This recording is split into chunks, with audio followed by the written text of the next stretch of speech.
afternoon, good evening, good morning, depending on where you are in the world. Welcome to Raising Excellence, the most important 90 minutes of your day.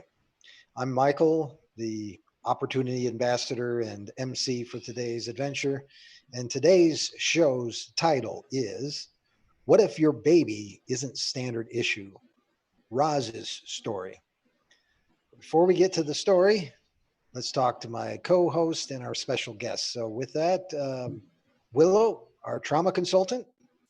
Hi, everyone. Agnieszka, our psychosomatic illuminator. Hi, everybody. Lovely to be here. And our very special guest, Rosalind. Thank you for having me once again. From Thank you, Australia. Rosalind from Australia, our friend. All the way from on the other side of the planet for me. And I guess most of us, huh? Yeah, so this is kind of a continuation of our the beginning of our series on the artistry of loving relationships, and so we're going to start off with a bang with this one. So I really hope this is going to be something really interesting and awesome for people that are listening. I'm not hoping. Agnieszka, do you want to? I know it is. Okay, well, great. Hard. My hopes will be realized. That's right. They're about to. So Agnieszka, you've really kind of had the experience that brought this about. So why don't you lead us in?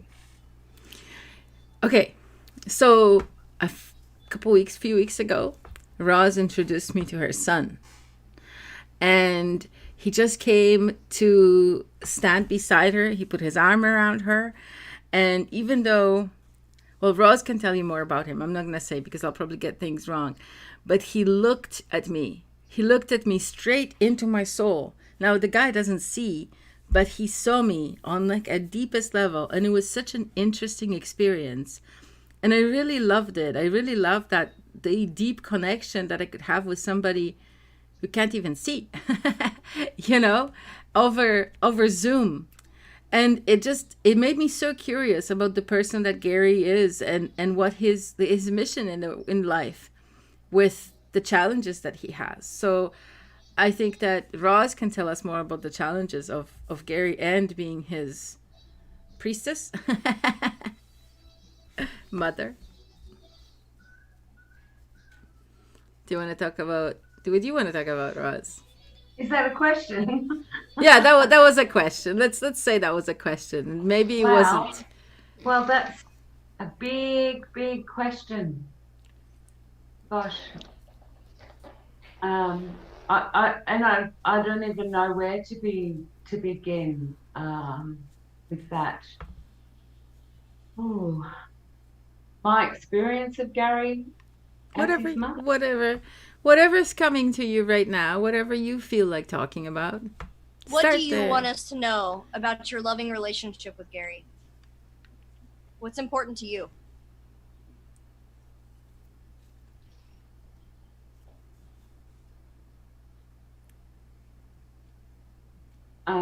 Well, I did think about this a little bit. It's the most incredible journey that I think anyone could embark on, to have a relationship with someone for such a long period of time. Gary's 38, with a child, let's say, for such a long period of time. He's 38 and a half. It's not something that I planned. It's just something that has unfolded, and it is probably the most enriching lifetime I've probably ever had. It's been and is an incredible journey, and love has obviously been the basis of everything that's taken place. And that's not to say there hasn't been some ambivalence at times, because that's surely been there. It would be unfair for me not to say that. But I suppose from the moment I knew I had conceived Gary, How old were you? I was 21. I just turned 21. No, I was 20. I was 20 when I conceived Gary. His father was 10 years older than I was, and he told me that he was sterile. And so I figured, okay. And 9 months later, I became pregnant, and I wasn't expecting that, of course. So from the time I first realised that I was pregnant with Gary, I felt this overwhelming sense of love, and for this child that I was carrying, and that hasn't gone away ever. It's grown, it's enriched, it's massive. And he's just taken me on this most amazing, beautiful journey. And it's been really difficult at times, really, really hard at times. In the early days, when I didn't really know what was going on with Gary, it was really confusing. And I was on my own with him right from the outset, really. Gary's father wasn't that interested in having a child. I think he liked the idea that he was sterile, and he wasn't interested in Gary at all, really. And I knew that, so I gave Gary my name. He gave Gary his Christian name, I suppose you call it, and I gave him my surname, which just happens to be Gary Cooper, which is a pretty cool name. When he was born, he was in the nursery with a child called Clint Eastwood, believe it or not. Anyway, yeah. So Shambhavi wants to know, how is Gary different? How is Gary different? He's different, I suppose, in that he has physiological issues. He was born with optic nerve hyperplasia syndrome, and I only learned that term not that long ago. I learned that he had optic nerve hyperplasia. I did not know there was a syndrome, and nor did any of the doctors that were present in Gary's life ever. So I've only known about this through reading myself, that there now is a syndrome that Gary fits very nicely into. He's never been officially diagnosed. So what does that mean? He has eyeballs. I thought he didn't have eyeballs, but he has eyeballs. He does. He has beautiful eyes, beautiful blue eyes. His optic nerve did not develop properly when he was embryonic. So it happened, the optic nerves cross over in the brain. Usually I should say, the midline structures of the brain might be affected in someone like Gary. In Gary's case, they're not, according to MRIs. However, his pituitary is affected, so he doesn't produce his own cortisone, or the stimulating hormone that creates cortisone, and the same with his thyroxine. And it also affected his growth hormone capacity when he was growing. So besides being blind, what does that mean?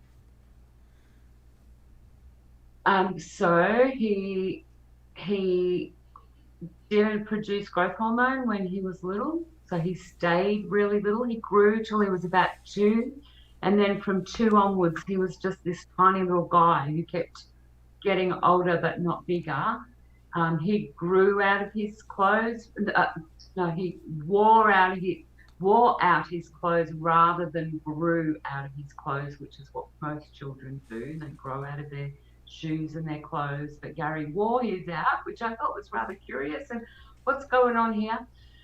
He did a little bit of speaking when he was really young, and then it sort of stopped, and it never really started again. So he would say his name, Gary Cooper, cup of tea, piece of toast, clever little chap, and then it just stopped, and there was no way I could coax him to talk again. And so he's basically been mute since he was about 2, and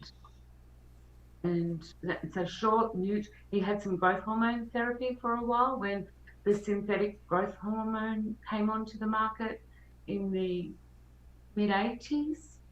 I had to fight for him to get that because he had other disabilities. He wasn't really deemed worthy of spending that much money on making him grow. But anyway, they came around and they they gave him the growth hormone for a while, and he grew. He's quite still short of stature, but he's grown enough to be quite independent in lots of things. And at 20, he developed epilepsy, so he has epilepsy as well now, which is sort of under control with medication. What else? That's about it, I think.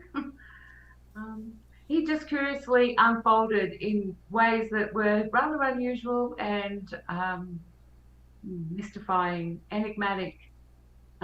People would say to me, "Tell me about Gary." I'd say he's predictably unpredictable. You never quite know what's going to come next with Gary. And so that's the way that it's been, and nothing's really changed. He's like the same person that he always has been. He's just got older and more beautiful in so many ways. He's a charming man, and I absolutely love him to pieces. And I'm so glad that I've had this journey with him. And so what about this power? He has this power inside him that's just so overwhelming. Like when I met him, I was just blown away by that. Does that happen to other people, or is it just me? You know, it happens a lot to other people. Either a real attraction or a real repulsion, one or the other. Yeah. So can you tell me more about that? Like, how does that work? How does it work? I don't know. Tell us stories. I don't know. I'm Gary's mum. I don't know how any of this works. You know, I'm just here to love him and look after him, and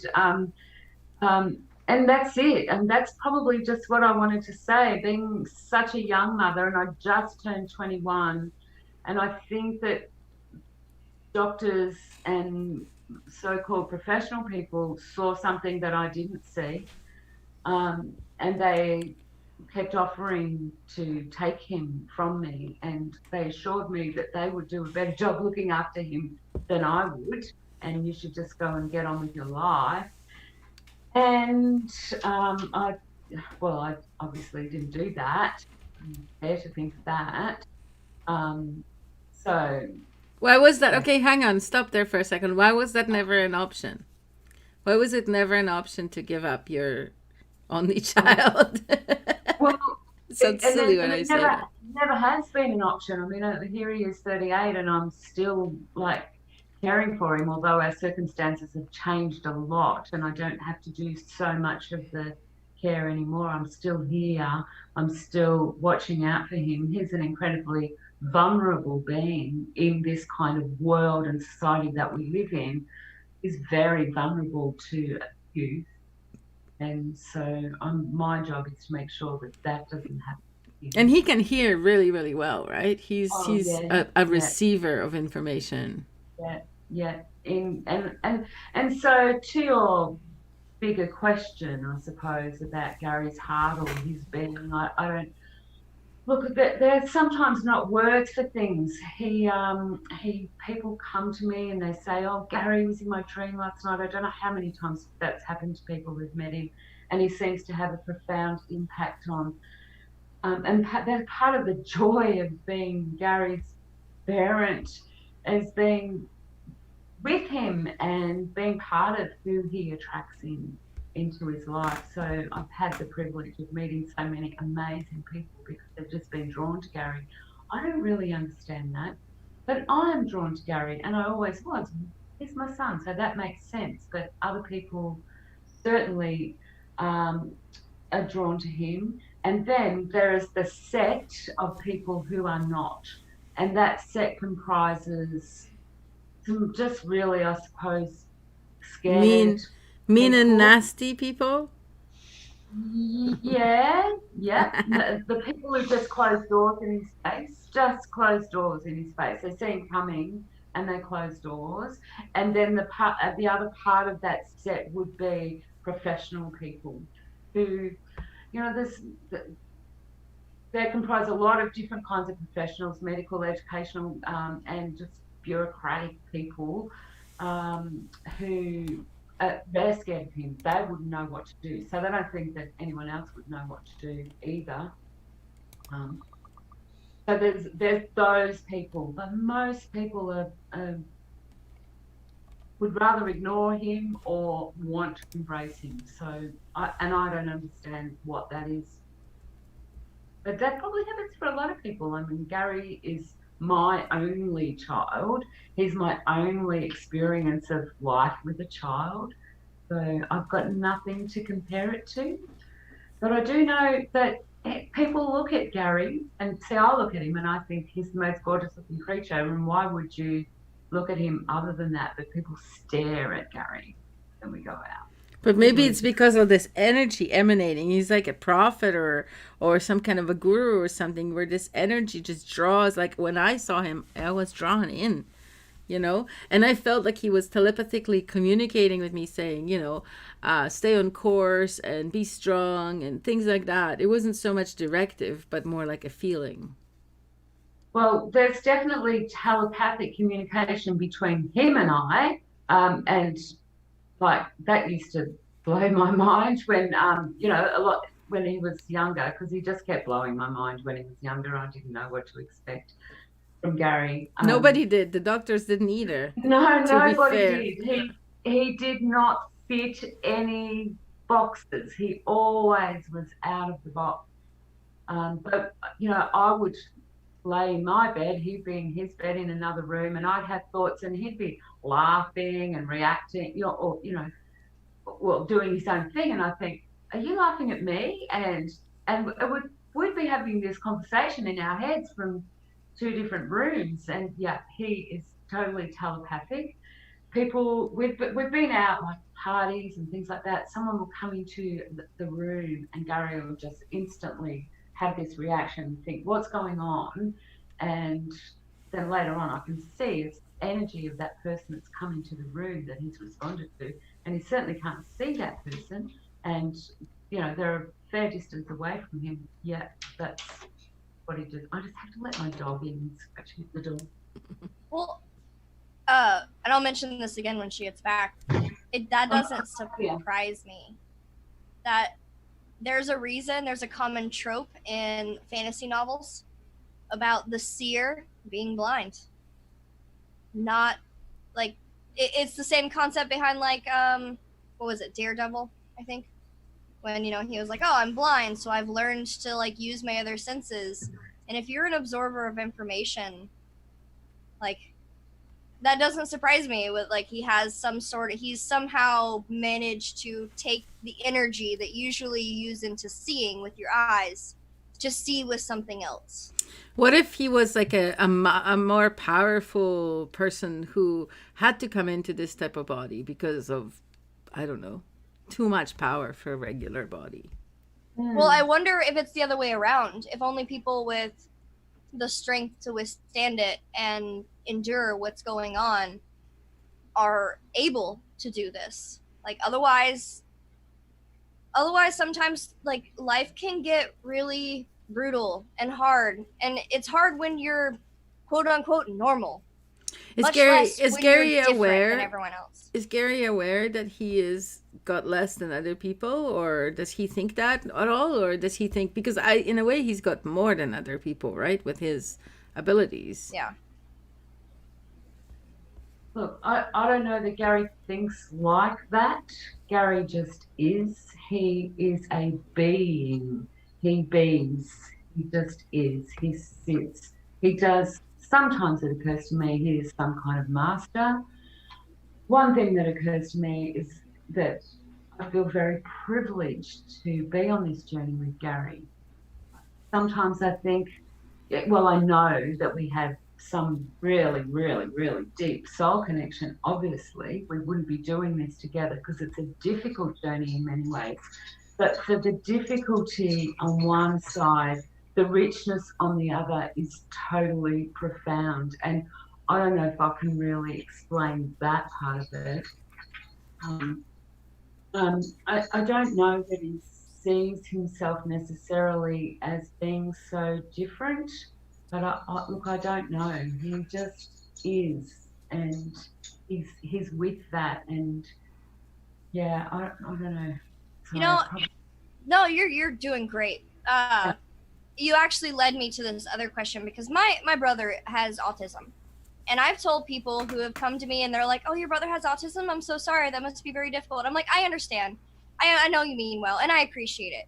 But to be honest, I would rather have my brother be autistic than be a regular, normal, annoying little brother, because I love the shit out of my little brother. He's freaking cool.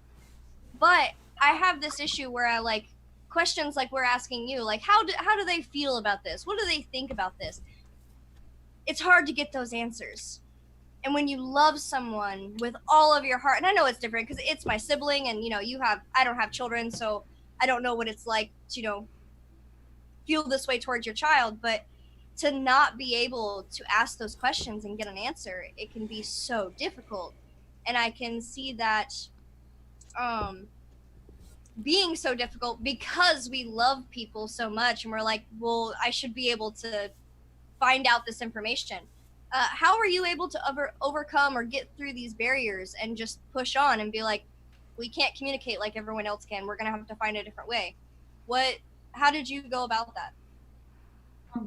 That's a really interesting question, Willow. Thank you. Well, for the first 10 years, I was absolutely perplexed. I didn't know what to do.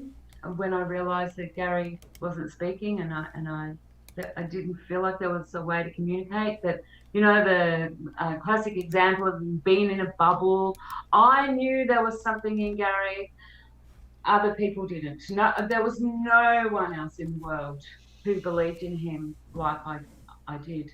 And when he was about 10, I was fortunate enough to attend a workshop the title of the workshop was The Communicative Function of Aberrant Behaviour. And it was the most profound 2 days of my life, I think, with a woman called Anne Denellen, who led the workshop. I think she was from America. And I then learned to understand Gary's behaviour as a form of communication. That made a huge, huge difference to me. And his life. His life from there turned a corner. So that I will never ever forget. And there is, I don't know, some little adage that goes along the lines of, all the alarms are going to go off in a minute here now, medicine time. You cannot not speak. No. You cannot not communicate. Action, inaction, silence, noise, all has communicative function. And that applies to everyone when you think about it. Someone's not speaking to you, they're saying a lot in that silence or in no words. So that made a really, really big difference in our lives. And I followed Gary from there. He shaped his own life from there. From that moment on, he was able to shape his life in the way that he wanted it, by shaping me, I suppose, in lots of ways. So he would tell me. So what was the course? Could you repeat the name of the course again? That was an interesting title. Yeah, it was called The Communicative Function of Aberrant Behaviour. And at that time in Gary's life, all people could see was aberrant behaviour. He would have been labelled challenging behaviour. They could only see the negatives. And this is usually what happens to Gary. It pertains to something that we were talking about before, that, people just see the negative. They see the deficiency. They see the defect. They see, we don't want you here. You don't belong here. Rather than what someone like you, Agnieszka, sees is this amazing being. And other people see that too. Not many, but other people do see that. Most people just see defective. You belong over there. And that's been the thing in Gary's life a lot. You belong over there.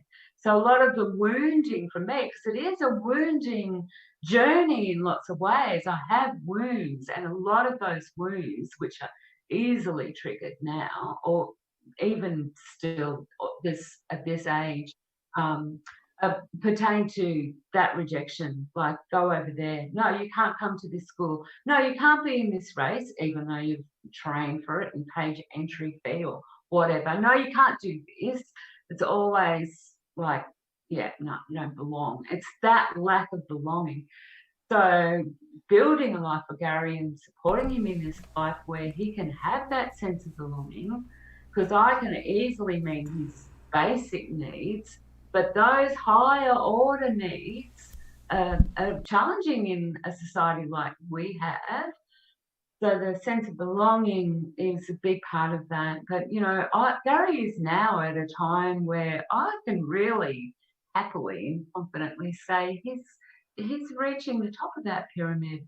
He has self-actualization in his life, and that's just so magic.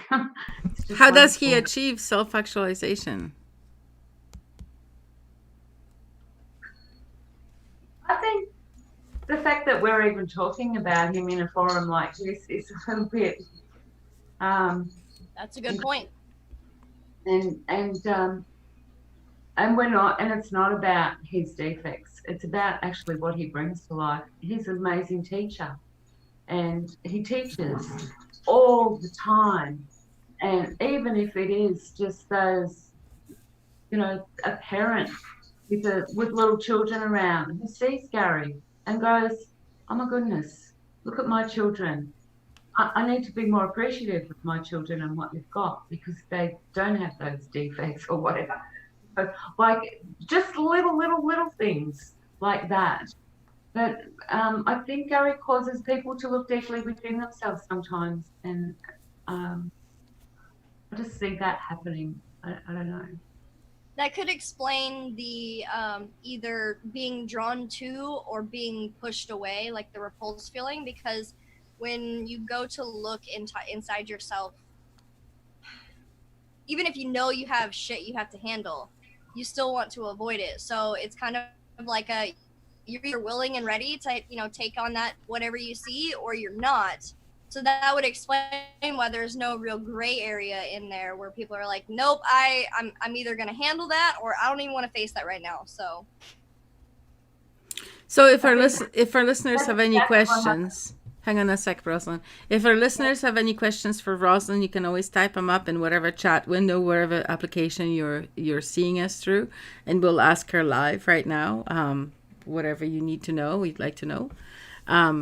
Yeah, continue. I think that's really perceptive, Willow, what you said. thank you. Rosalind, I'm interested to know, you mentioned that Gary brings people into your life or attracts them to his life, and that brings them into your life. Can you talk about a couple of those kind of instances and how that happens?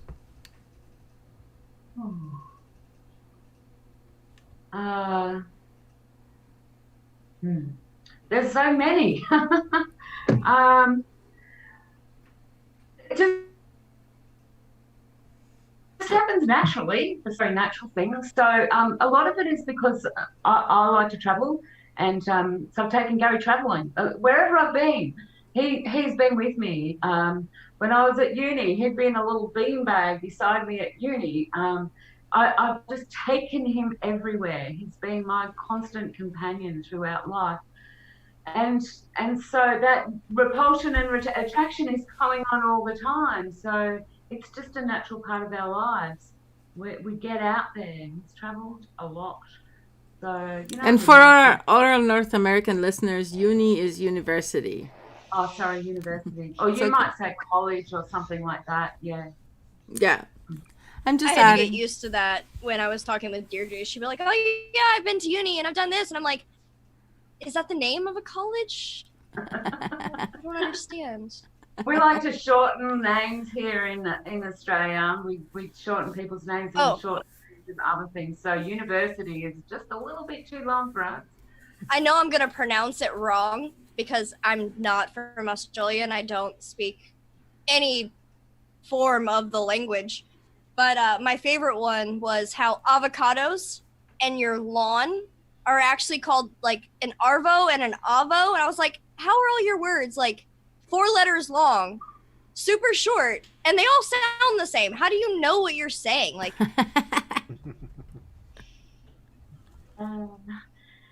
Yeah, well, that's a good But question. hang on, we were going to talk about Gary. We're talking about Gary today. Today is Gary's show. Gary loves abos, by the way. He loves. I don't know if I can do, if I'm technically gifted enough here, but I did find a little file of Gary's photos, so I wondered whether you might like to see some, and then you could. Sure, let me give you the power to Maybe share. that might help to answer some of Michael's question. I don't know. All right.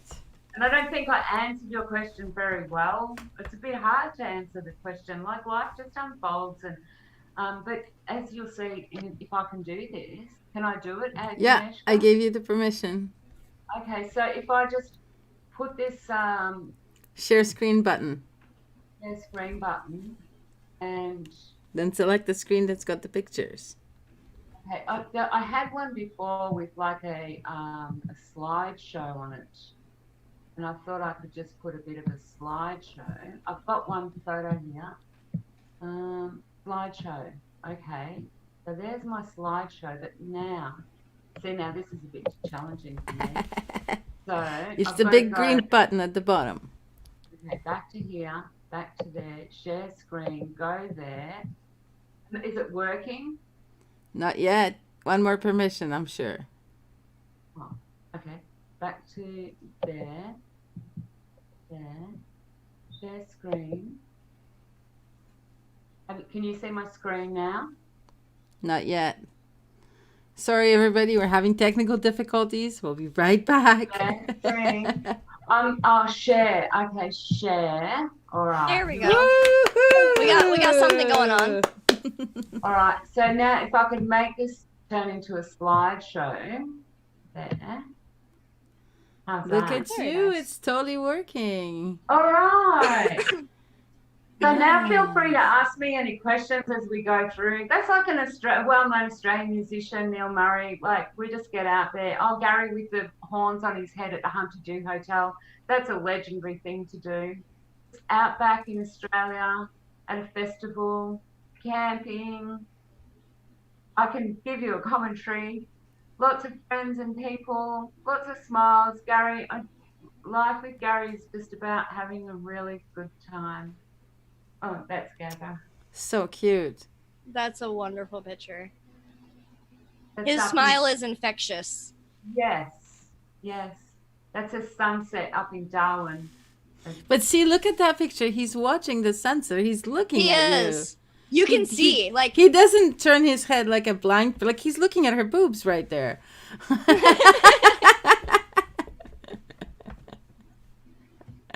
So when I'm telling you, he looked at me. He really looked at me. It just, he doesn't see.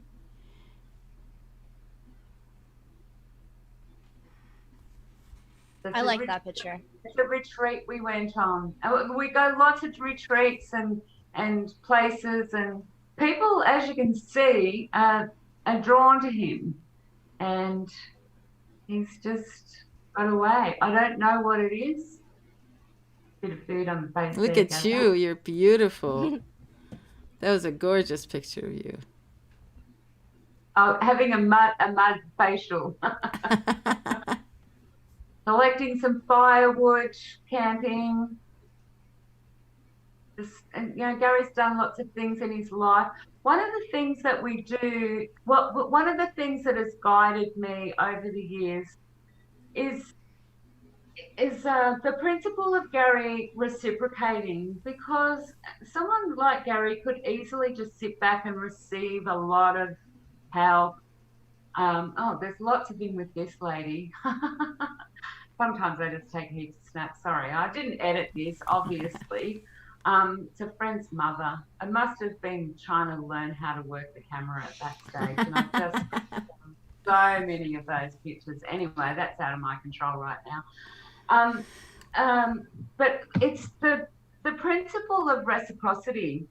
So, and I think this also goes to why Gary is able to have moments of self-actualization. I look at ways for him to be able to give back. So over the years, he's done, he was delivered Meals on Wheels in our local community for like 16 years. We don't do that anymore, but every time it was Meals on Wheels delivery day, he would get up and go and do his job. And all Gary could really do was carry the basket from the car to the house. Sorry, I didn't know all these photos were in here. Gary had some time in hospital, obviously. That's crocodile country. That's not crocodile country. Anyway, so what am I trying to say here? It's about Gary giving back. So I look for things that he can do so that he can give back. Meals on Wheels is one example. That's a cool shirt, by the way. I'm not afraid of the dark. It's a great shirt. It's a great shirt. It's one of our dear friends there. That is the base of a tree, believe it or not. Wow. And so one of the other things he did was did a walk. We walked from Noosa to Brisbane, which is about 150 kilometres along the beach. A couple of years later, we walked back again. So raising money for the Fred Hollows Foundation. Fred Hollows Foundation goes around the world. They do this surgery on people's eyes and give them back their sight. It's a replacement of a lens. And so we raised money for that. Oh, Rosie will love that shot. Yeah. So I'm a bit distracted by the photos myself now. But it's always at the back of my mind, or at the front of my thoughts, or somewhere in there is, how can Gary actually give back? And he does in so many ways naturally anyway. As you can see by these joyous people around him, they get a lot from Gary, but it's about giving back to the community. So there's always that as part of the focus of our life. Him doing something to give back to the community. And it helps a lot. It helps a lot to give focus to our lives and to give him a real sense of purpose and worthwhileness. Everyone wants to have meaning in their life, and having meaning in life is bringing meaning to life. And so we bring meaning to Gary's life in so many ways. And basically that is about helping other people. Gary being very suave and sophisticated at an African wedding. There's lots of great opportunities. Anyway, have you seen enough photos, or do you want more photos? Or probably better than looking at me. One of Gary's oldest childhood friends there, Hayley. That's my dad. Two bearded men there. Now, does he choose his own clothes, or how does that work? How does the... Not really. No. Okay. No, he probably couldn't care less, really. I mean, he does. I think he could care less, but I've always cared so much that he was well presented, that I think he, people say, oh, you look really good. So he's really happy with his clothes because he gets a lot of comments on his appearance, and but I don't think he could really care too much, Michael, to tell you the truth. Yeah. It seems like he's got a lot of, or you've definitely dressed him with a lot of character then. So that's certainly something that comes through. Yeah, well, he has a lot of character, so yeah, suppose I have. Maybe that's what we're sensing. Maybe all of his internal character is coming out, and so we think, man, that's got to be like he's expressing it somehow in his clothes, because he looks like he's just happy being him. Like he's just him. Like there are people that I have met where like you can tell definitely their parents dress them and they're not happy. Like, yeah, he seems very integrated. Yeah, he seems to be like, this is my style. What, like you got That's this his figured first out. birthday. Yeah, well, he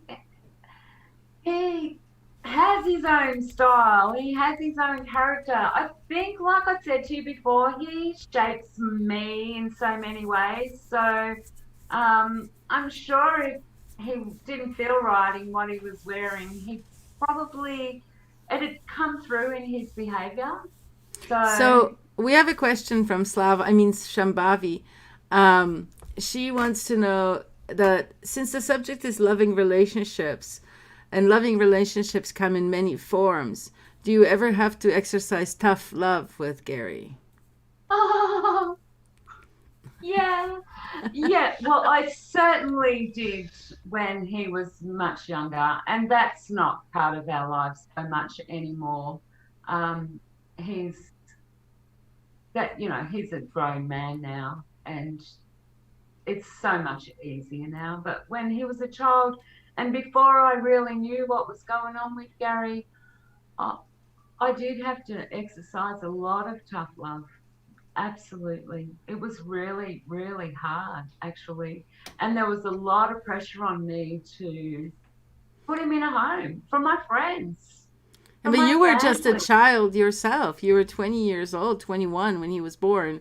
And so that's like, I mean, Willow doesn't feel old enough to have a regular child, let alone the special one, right? No, absolutely not.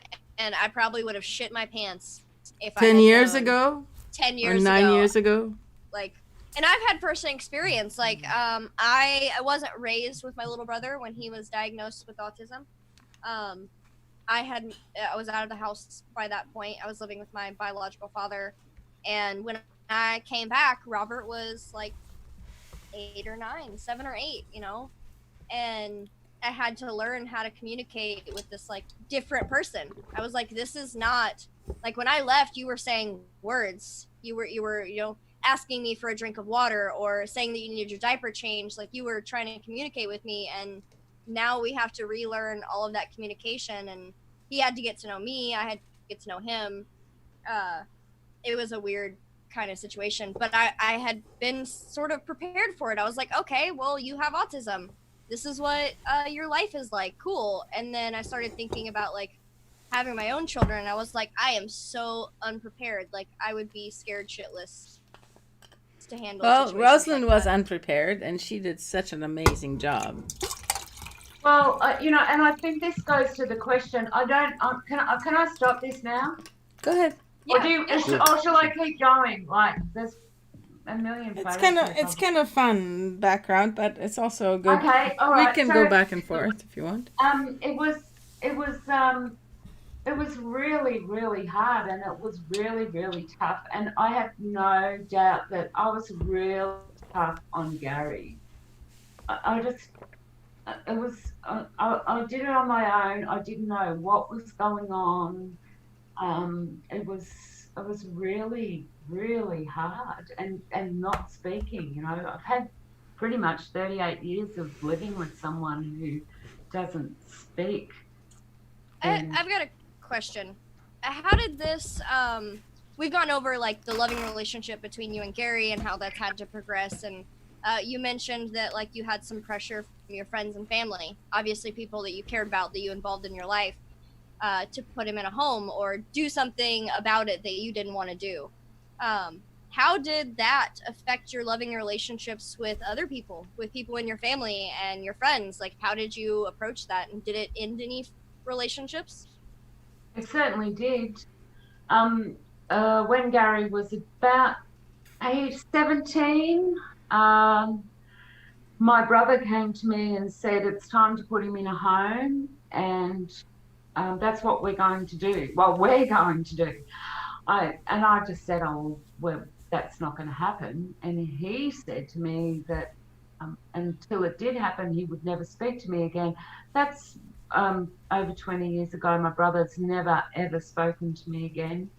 Some of my, but, that's probably the most extreme example in my family. Why was it so important for your brother to put him in a home? his rationale was that I would have a better life. It would be better for me. And That's understandable. I can see his point of view. I don't agree with it, but I can see it. Well, I disagree. I disagree with the term better. You'd have an easier life. I didn't say it would be better. I just said that I can see why an older brother. The younger brother.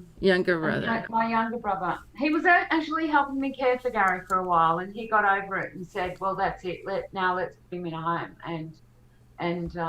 But it would be better for me. Well, or easier for me. In no way would it have been better or easier for me, because knowing how vulnerable Gary is to abuse, exploitation, discrimination, rejection, I could not bear it a day to have him in a place where he was open to all that. That's not a better life for me. I'd be sitting there going, what about Gary? I'd be just worried about him the whole time. I was not going to have a good time or a better time in my life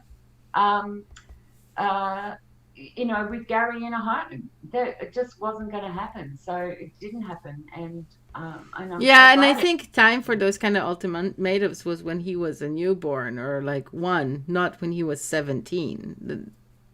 It's just silly. I don't know.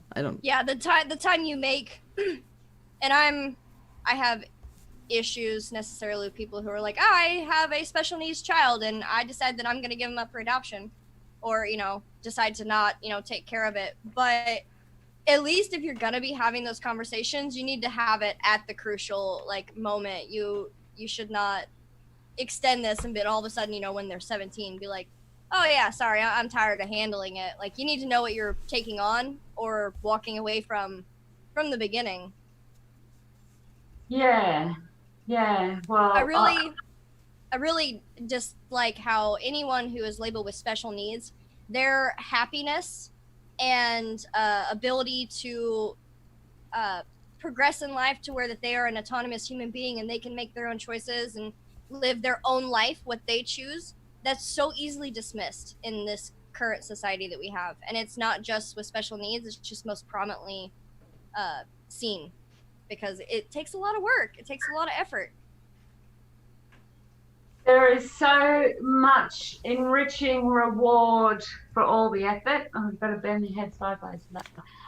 But there is so much. My life is so enriched by having Gary in it. And if you ask me, would I want to do this again? I would say yes, without a doubt. My only caveat there would be, if I could have given Gary my eyes or whatever, I don't want my son to be blind. I want him to have, a life like anyone else in a way. But this is his journey. He's chosen this journey. He's having a wonderful life. So certainly looks like he's having a wonderful life. He is having a wonderful life. And he's an amazing being. And I don't know. I mean, and it has been hard. And I'll go back to answering that question. I have been extraordinarily hard on him at times. It was so hard. Gary doesn't learn like anyone else. To learn to eat, I had to sit behind him and for years, and I would just move his hand up to his mouth with his spoon over and over and over again. So he learned to eat through muscle memory. He learned to pull his pants up through muscle memory and dress through muscle memory. That's showing him over and over and over again. And, that was really hard and really frustrating. And before I really knew what was going on with his kind of communication, I get really frustrated and angry. It was really hard. And, I did want to give him away. I wanted to bloody push his head through a brick wall many times. And, sometimes I fantasized about doing things like that to him. But underneath all that was this deep, deep, deep undercurrent of love that it got me through that. It just got me through the times that I go, I will never bring you camping again. I will never bring you on a holiday again. I will never, ever like do these things again. And then, you know, within a few weeks, I'm booking the next adventure in our lives. And as you can see, there's been many of them. But So what was something that has tested me out. He has tested my mettle more than any person ever could. But like it's like the so what was one of the things that he did while holidaying or camping that made you go, okay, I'll never. You don't have to if you don't want to. You don't have to. Just imagine the worst things that you need to do while you were camping. Like, you know, just really hard stuff. And look, basically, if Gary shitted off about something, he's shitted off about it. If he's pissed off about something, he's pissed off about it. And so, you know, cleaning up some of Gary's mess sometimes is just been really, really difficult. It's one thing at home with a washing machine, but when you're out and about, that's Gary in Bali. Oh, God love him. And he's travelled like internationally as well. Yeah, that's Bali again. So you know, it's been really hard, but something has just, and I can only put it down to love. So we're here talking about loving relationships. This is a loving relationship. It's been really hard, but the rewards I've got back from it are just like so profound. I feel very blessed.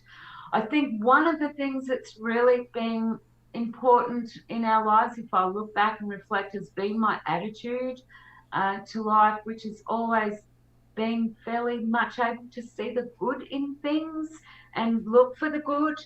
So I had some really great teaching early on in my life. There was some powerful teaching that I received, and a few messages. One was, don't worry about what people think, because I was, when I was really young, like here I had this fine child and it was like, yeah, I am worried about what people think about me because I just was young and stupid. But I learned, don't worry about what people think. Okay, you can't change that. Let them think what they want to think. That was really important for me. And the other important message was, with every problem, there is a gift in it. Just look for the gift. Okay. And I did that. And I kept getting that message over and over again. It was actually written in a little book of, you know, wise sayings. And every time I opened it, I'm sure that's what it said. Look for the gift in the problem. And because people generally saw Gary as a problem, like this is a problem. What are we going to do with it? And so I kept looking for the gift, and the gift was shining bright and beautiful, and so I kept going with that. And have you ever heard of this thing in India where they worship people who may be handicapped or different, and they actually present them with flowers and such? Yeah, I have heard of those things. Definitely in some villages, you know, people like Gary are revered. Look at that photo, isn't that beautiful? That's right up the top of Australia, most beautiful beach, Lombardina. Oh my God, it's so lovely. And that's more like Noosa or somewhere, not Noosa. I don't know where that is. Anyway, yeah, I have heard of that, Agnieszka. Agnieszka, you mentioned his visit with Alma. Would you want to talk about that a little bit? Because I think that's a really powerful example. It would be Rosalind who would talk about it.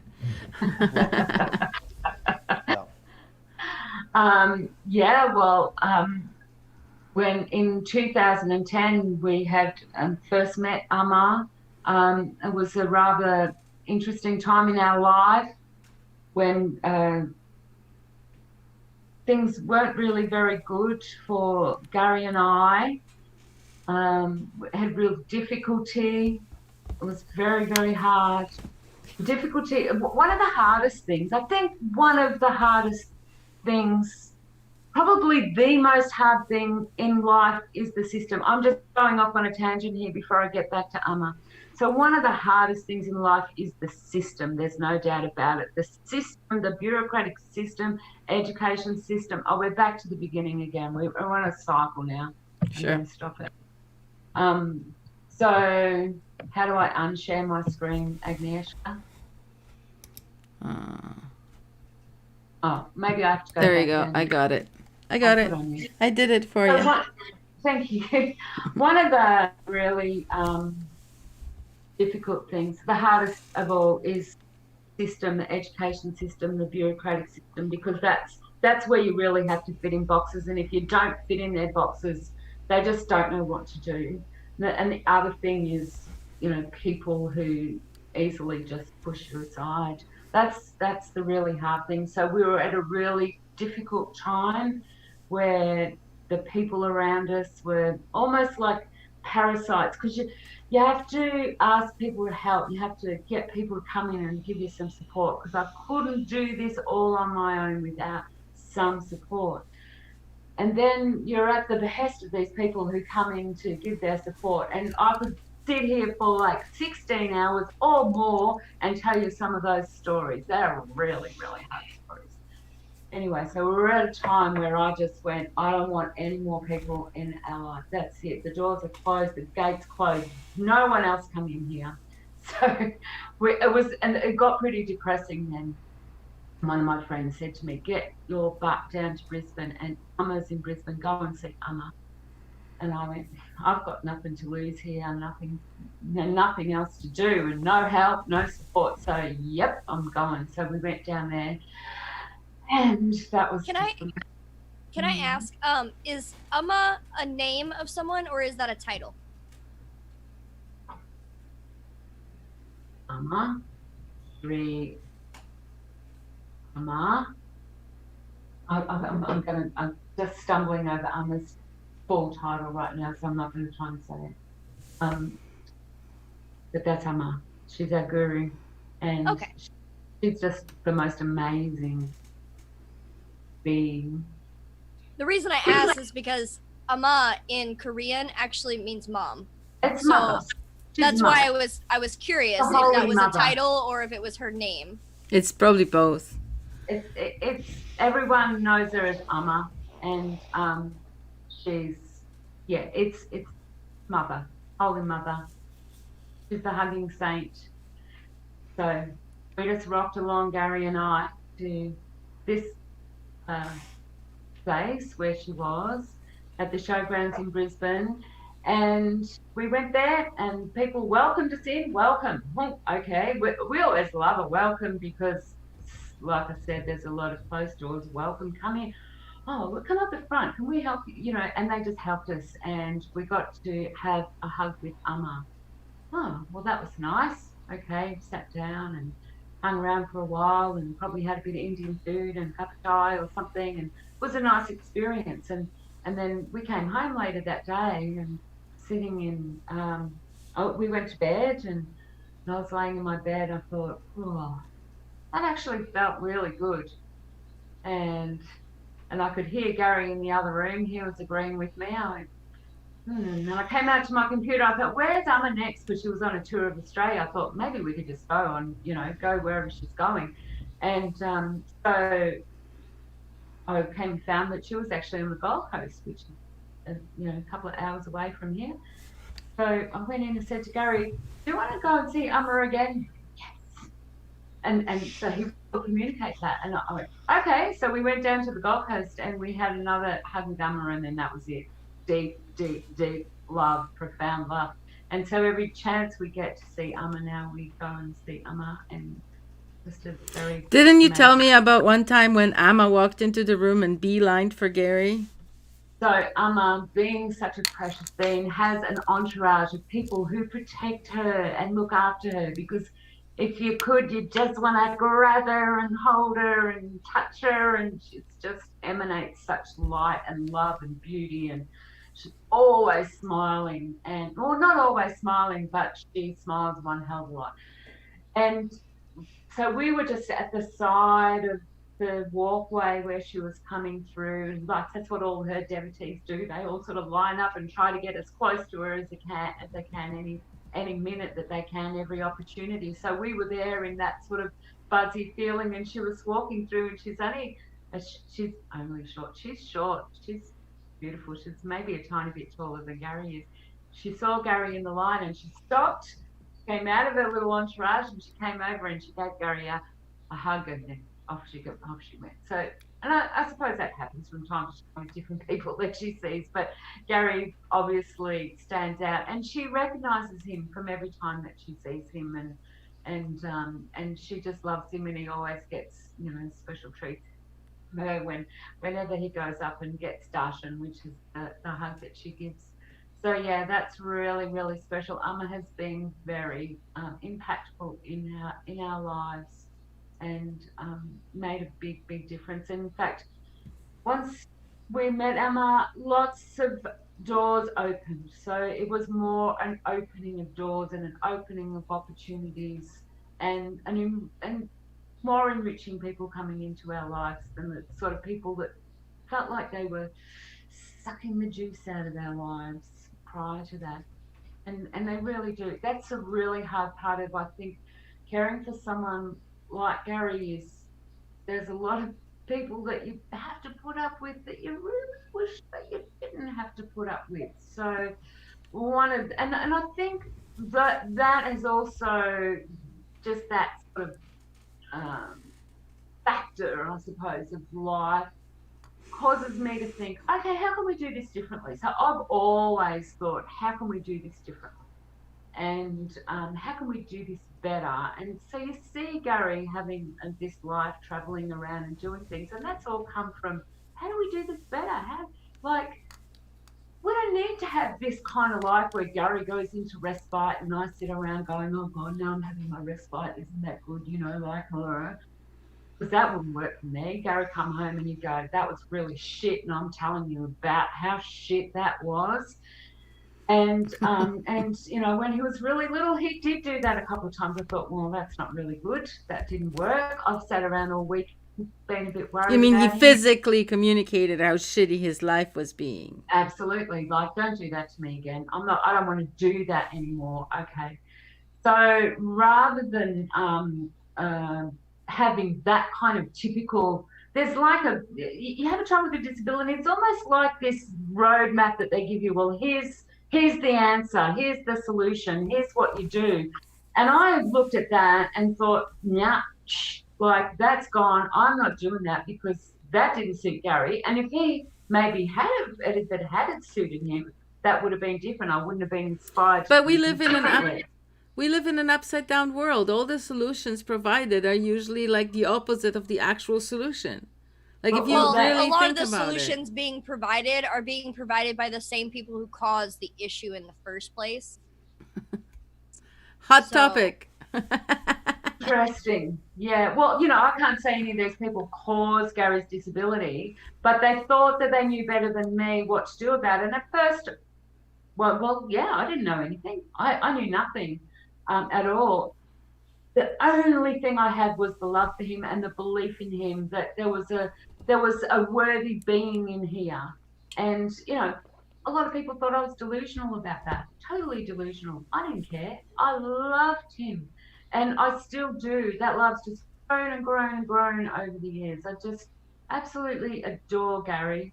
He's an incredible being, and he's withstood a lot, including me and my. Sometimes, you know, he still comes back and gives me a hug and kisses me and tells me that it's all right, you know, it's all right. And he did that even like in the early days. I remember he's so empathic. I was the time when I realized that he wasn't talking anymore. And I remember laying in bed one morning and I just cried and cried.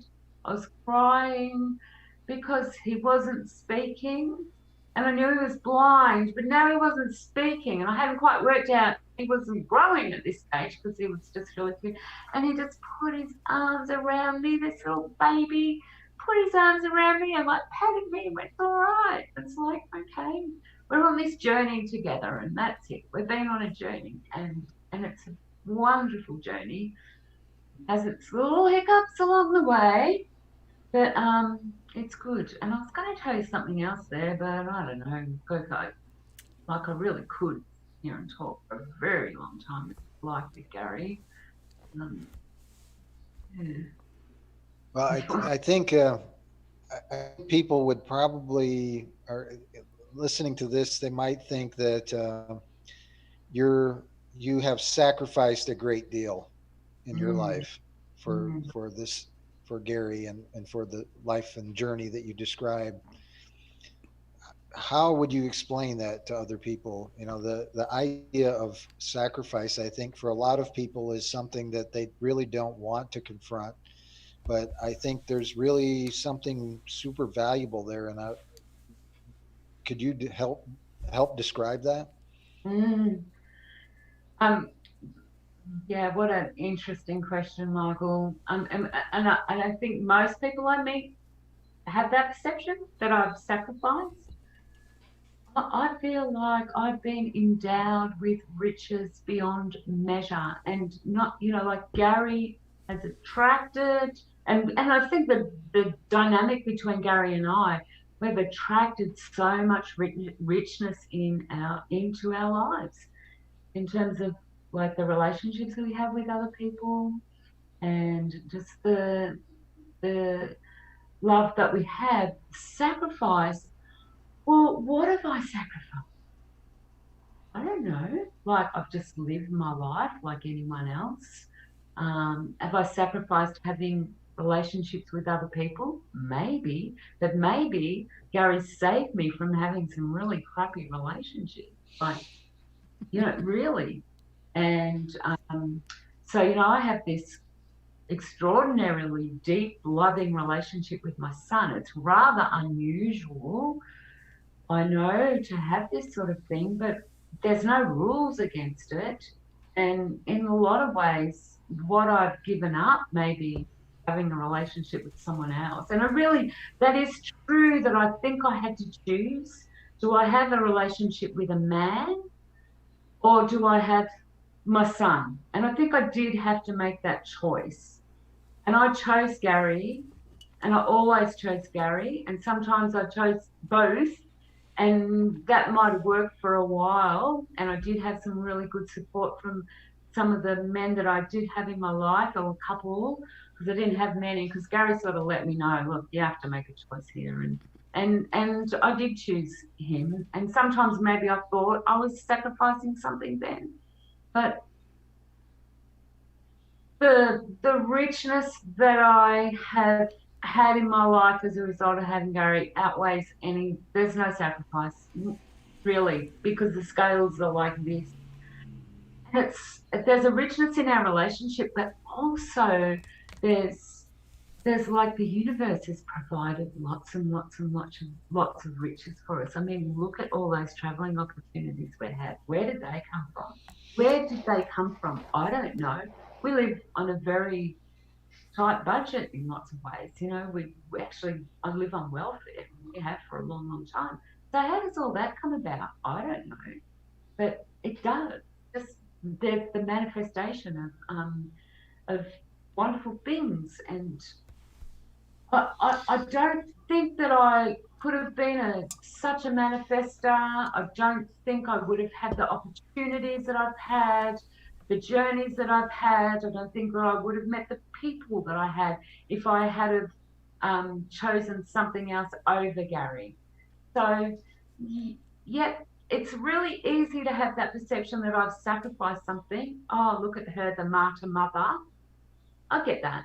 People see that. That's okay. They don't live my life. They don't experience what's in my heart, my soul journey with Gary, because I knew very early on that this was a deep, deep commitment that we had to each other. I didn't come here and have this child that was so dependent and whatever for no reason. There's purpose for this. And so I really embraced that purpose. Like, I did. I embraced it. Okay, there's meaning in this, and I'm gonna make sure that whatever meaning is, I'm gonna squeeze every last bit of juice out of that meaning. And so that's what I'm doing. And look at here, like I'm sitting here talking to you guys about this in under the banner of raising excellence. Well, yeah, maybe I have raised excellence in a way that is quite astounding, if I can go so far as to say that about myself. But I am proud of this mothering that I have given to Gary, because he could very easily have ended up in a home. And at 17, 18 years old, that's when a lot of people go into homes because their parents are burnt out.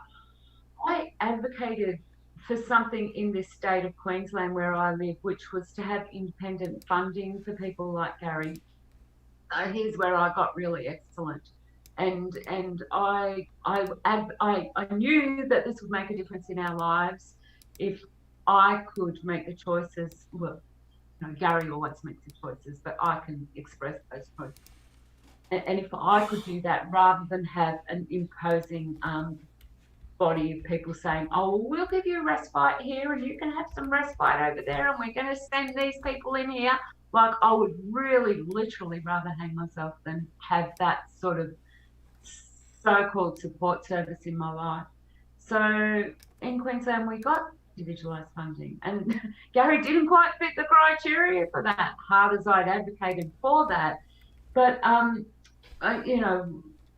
he did end up, because I for him like a lioness, and he got that funding, and that made a really big difference in our lives. And it was so rich. How could anyone think that I'm sacrificing when I'm getting so many rewards? I've seen more of Australia than most people have seen, and so's Gary, and we've been overseas. And when I wanted to, I've gone. She's frozen. Hello? Are you all frozen? Oh no, it's one of those things. Things that I wanted to do. Pardon? Oh, everybody was frozen for a second, but okay. Now everything is okay. I hope our connection is not unstable. There's sometimes glitches in this neighborhood, so I was like, oh no, sorry. Well, so I guess something that I'm hearing here, and it sounds like with a combination of love, a lot of, things that may look bad or may be difficult can actually turn out to be quite beneficial, and pretty much the opposite. And so that input of love into any situation, I think, has a magical element. And it seems to me like that's kind of what the thing is that you're expressing, is that just put love into every difficult situation, and more than likely you'll find something magically unique and and rewarding out of that. Yeah, well, that's sort of my experience. I don't know if I could really say that you put the love in. The love is just there. There's nothing I could do about the love. Like I said, there was ambivalence, there was hate sometimes, but in that hate, there was always the love. And the hate existed within the love. The love couldn't go away, and it never has. And I had nothing really to do with that. It just existed. So, that's, I think, what Gary and I bought in together. This was our soul contract. We bought this deep love. It's just there. I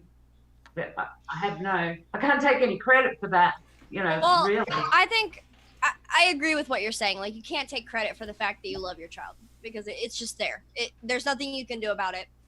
But I think what you can take credit for is being a former child, being a former very difficult child for my parents. I know I put them through hell when I wasn't trying to, when I was trying to communicate and didn't know how to do it. And I'm, quote unquote, a regular child. Oh, I lost my train of thought. It just went right out the window as soon as I went to move on. You were difficult. Yeah. Okay, yes. There are those moments when, like, probably as a parent, you have to say, you know what, this is too difficult. I'm only human, and I can't right now I love you, but I don't feel very loving towards you, and I need to take a step back, or I gotta do something. That hate is involved because you love someone, and the fact that you chose to act with love every single time, or as often as you could, that's where you get the credit. Like, that's where you take your credit, because you could choose to be so hurt that you're angry that they are not getting it, because you're hurting. You're missing that love. You don't feel that love. Even in the absence of feeling that, when you feel that hatred coming up, you choose to act in love. And this is why I said in a previous episode, I don't think that love is a feeling. It's an action. It's something you do. Yeah, I agree. And I also had a lot of love come back at me. You know, Gary loves me deeply. So it is a reciprocal thing. The love was two-way, and he just loved me. And he would say, and this is, Gary will articulate when he's under extreme stress. I want my mama. Mama, I want my mama.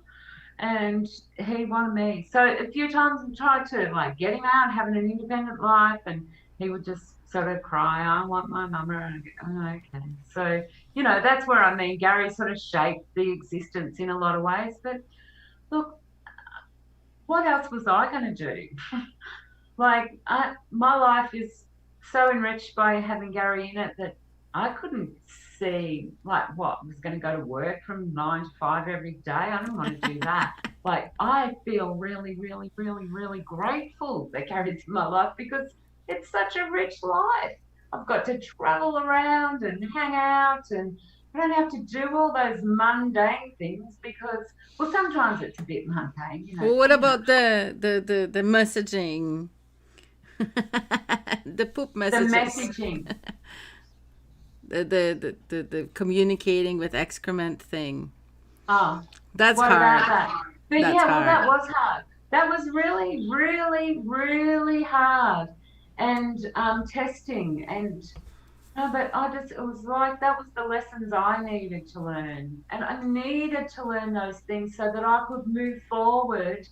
And look, this is. A lot of people have really learnt from Gary. I know for a fact that there are a whole bunch of people who have much, much, much better lives than they ever would have been destined to have if Gary had not been born, because Gary and I showed people the way. And I'm a pioneer in that sense. I have gone out of the mainstream and said no. And fortunately, my days at uni helped me to have the skills to take on some of the bureaucracy that I really needed to take on, and to get off that path and create another path, forge another path. And so I had confidence to do that. I had insight. I had some book knowledge, and I was able to forge another path for Gary.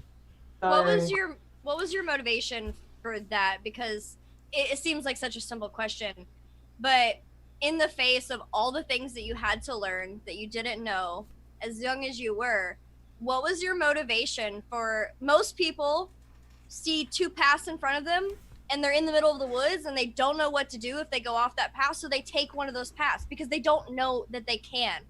What made you believe that you had the confidence to go and forge your own path? Because it's unique to every single person, and it's just fascinating to me. Okay, well, I don't know that I had a belief. I just had a necessity. It was a necessity. Gary's going, I'm not happy here. You know, like I put him in one school and he was just like devastatingly sad all the time. Okay, this is not right. Put him in another school, even worse. And, you know, what's going on, I'm observing the way these people are interacting with him, how they're speaking to him, what they're doing with him, going, well, no wonder he's like covering the walls with shit every night. He's so unhappy. And this is why. So it wasn't like, oh, well, I just want to go out there with my machete and create another path. I had to do something. I was forced to do something or give him away, because I couldn't have continued to do that. So it was like, okay, here's if I don't do something and make it better, then I can't do this anymore. And I've been in that corner a number of times. It's like I've been forced to do something, or I just can't do it anymore because it's doing my head in. I just don't have the strength, the energy, anything to do this anymore. It's doing my head in. So I would be forced into thinking of something different. Okay, let's do this. And then I got, I talk to a bureaucrat and they go, oh, no, you can't do that. And I go, no, are you saying no to me? And it became a pattern. Every time they say no, I go, great, I'm going to do this. Well, let me speak to your supervisor and or your manager or whatever. And, and I would end up speaking to the minister. And just recently, there was the National Disability Insurance Scheme in Australia. It rolled out, it's been rolling out across the country for years, and it got to where we live, and so Gary became eligible to have this insurance, and so his name didn't come up, and I had to end up ringing the minister's department and saying, what's happening here? Anyway, they found his file. It had been put on someone's desk and they put it in a shoe hard basket. Finally, Gary has an interview, and the whole idea of this is that you can choose your own path. You manage your own funding. You can do all this stuff. It's a really great model, beautiful objectives behind it. But then you get a bureaucrat that takes hold of it and they go, oh, you belong over in this box. You belong over in that box. Anyway, so this is what they did to Gary. We went there with a plan. This is what we want to do. And then a bureaucrat just went, oh, you go over there into supported living. I said, no, that's not what we asked for. And so, a couple of phone calls to the minister later, I didn't really speak to the minister, but you speak to the minister's office. But you would have. The ripple effect down through the structure is like, and I would have definitely. And so finally, but it was a fight. I had to fight for it, and yet here it was all legislated. This is what you can do. So it was like, do you know that they're contravening the act? And it was like, whoa. So anyway, Gary's, now got a really good support budget in place. Phenomenally good support budget. There is just before we end, there is a question. I don't want to miss it, because Shambhavi asked, she wanted to hear Michael's view on loving relationships. And so I didn't want to stop the show without asking that question from Shambhavi. Well, I appreciate that. I'll try but I do actually have one other question for Roz. And while she's answering that one, I'll think about the answer to the loving relationship one. How about that? One of the things you said, Roz, that I really appreciate, and I think it's important to acknowledge, is commitment, and how important that is to a loving relationship, and then how much effort that takes to be committed to somebody else. But how does that work out for you? When you hear the word commitment, what does that mean to you? And what should people know about commitment?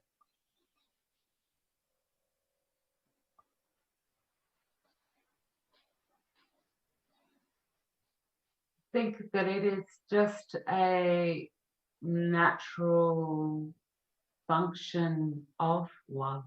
It just the commitment comes really without really thinking about it.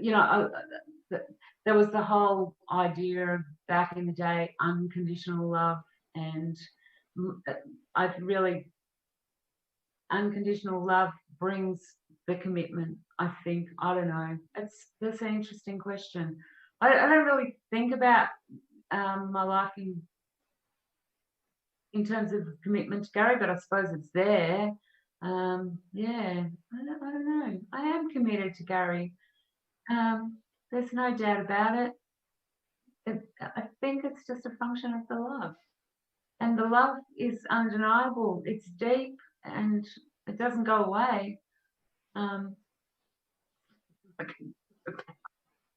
wish, there were times when I think, oh, I don't really need this level of commitment in my life, but it doesn't go away. I can't eradicate it. It's just there. So yeah, I don't feel like I've really answered that question really well. I just don't think about the commitment to Gary.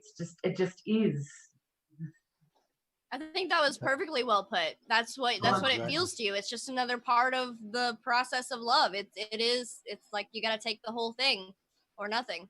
The commitment feels like something you sort of that's right. It feels like something. Oh, I'm making a commitment to you. Like I'm doing this as a consciousness thing. But my commitment to Gary is totally unconscious. It's just there. It just is. Yeah. Thanks, Willow. Thanks for the Can't question. hear you, Agnieszka. That just quickly. Thank you. That just quickly reminds me of how in different languages they say, sometimes they say, in English they say we make a decision, right? In French they say we take a decision. But I think in German they meet a decision. So it's like you met your commitment. You said hello, you shook hands, and you're like, okay, come on in. Well, there's also like you can come to an agreement. Like both parties are coming to an agreement, not just one or the other. Yeah. Michael? All right. So the idea of this whole concept is something that kind of came to me in a dream, honestly. And this idea of artistry is something that I'm also kind of been examining here recently. But in regard to loving relationships and the artistry of it, it is something that I think people have lost the ability to be aware of what that is, and that's why we're doing this. I think it is really, especially in this time frame where the world is and where people's attention is focused. I think this is an opportunity to really re-examine the choices that people are making, and coming about showing people that there are different options that can be chosen. And certainly one of the most important is this idea of loving relationships. And there's so many different loving relationships, and there's so many different ways that loving relationships can be expressed. Sorry. No, and so that's